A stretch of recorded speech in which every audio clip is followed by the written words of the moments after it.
सत श्री अकाल बेटा जी। आज के वीडियो में हम डिस्कस करेंगे how angle of inclination equal होता है vertical component weight and weight के बीच के एंगल के।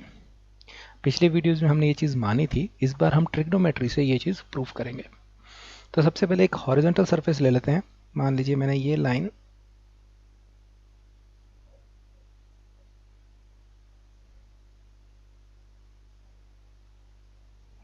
एक हॉरिजॉन्टल लाइन मान ली। यहाँ किसी भी एंगल पर हम एक ले लेते हैं इंक्लाइंड सरफेस। मान लीजिए ये है हमारा इंक्लाइंड सरफेस, इस तरह से जाता हुआ, और इस पर एक बॉक्स रख देते हैं। बॉक्स में रफली ड्रॉ कर देता हूँ इस तरह से।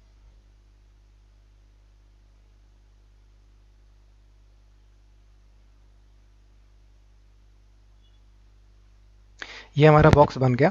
अब यहाँ पर एक सेंटर ऑफ मास, यानी कि जहाँ पर मैं सारी फोर्सेस दिखा सकूँ, वो यहाँ पर हमने पॉइंट बना दिया है। अब देखिए यहाँ पर हमें इसका वेट किस तरफ होगा, नीचे की तरफ, तो उसको ड्रॉ कर लेते हैं। ये भी मैं रफली ड्रॉ कर रहा हूँ इस तरह से, नीचे की तरफ ही रहेगा वेट। और वेट का वर्टिकल कंपोनेंट जो होगा, जो हमारे को मिलेगा इस सरफेस से नीचे की तरफ, और नॉर्मल डायरेक्शन ऊपर की तरफ होता है। तो जो वेट का वर्टिकल कंपोनेंट है वो ये बना दिया।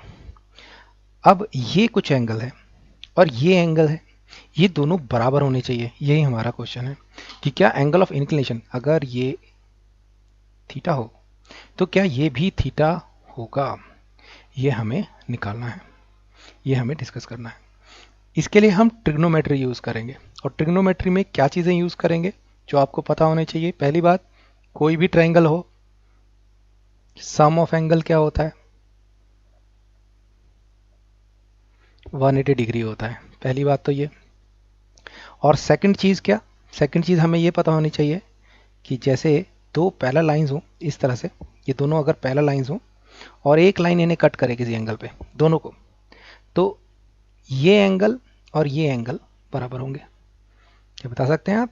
सामने दिख रहा है बिल्कुल क्लियरली, ये सामने इक्वल एंगल होंगे। और ये एंगल भी बराबर होगा इनके, सामने वाले एंगल, ये एंगल भी दोनों बराबर होंगे।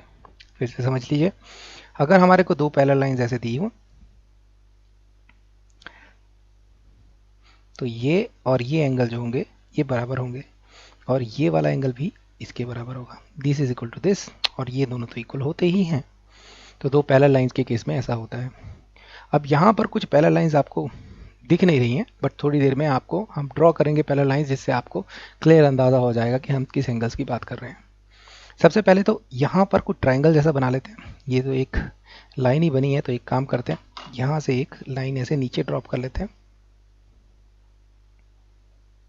ये हमने खुद माना है, इस तरह से ड्रॉ कर लिया। अब आपको ये ट्राइंगल दिख रहा है, ये एंगल 90 डिग्री है, 90 डिग्री है, ये थीटा है। तो क्या इस एंगल के बारे में बता सकते हैं ये एंगल कितना होगा?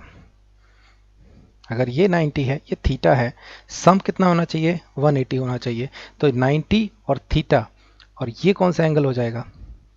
ये हो जाएगा 90 माइनस थीटा। यानी कि अगर ये 30 हो तो इसको 60 होना पड़ेगा, अगर ये 60 हो इसको 30 होना पड़ेगा। क्यों? क्योंकि टोटल सम 180 ही रहना चाहिए। तो यहाँ पर जो भी एंगल होगा, ये जो होगा, ये वाला एंगल जो दूसरा एंगल होगा, वो 90 माइनस हो जाएगा उसके। तो ये हमें पता लग गया इस ट्रायंगल को रीड करके। ये जो पहले वाला हमारा था सम ऑफ एंगल 180 डिग्री होता है, यहाँ से हमने ये चीज़ पता कर ली। अब यहाँ पर एक आपको पैरेलल लाइन दिख रही होगी, ये एक लाइन, इसके पैरेलल कोई लाइन है, ये देखिए ये लाइन। अगर इसे मैं यहाँ बढ़ा दूँ, डॉटेड में बढ़ा रहा हूँ क्योंकि ऐसी लाइन एक्चुअल में तो नहीं बनाते हम, बट इस तरह से बढ़ा दें जिससे आपको दो लाइंस बिल्कुल पैरेलल दिख जाए। इन दोनों लाइन को यहाँ इन दोनों लाइन से कंपेयर कीजिए। अगर ये थीटा होता है, अगर ये कोई एंगल होगा तो ये भी उसके इक्वल होगा। इन दो पैरेलल लाइंस में देखिए, अगर ये 90 माइनस थीटा है तो ये एंगल क्या हो जाएगा? सेम जो वो एंगल था, कितना हो जाएगा? 90 माइनस थीटा।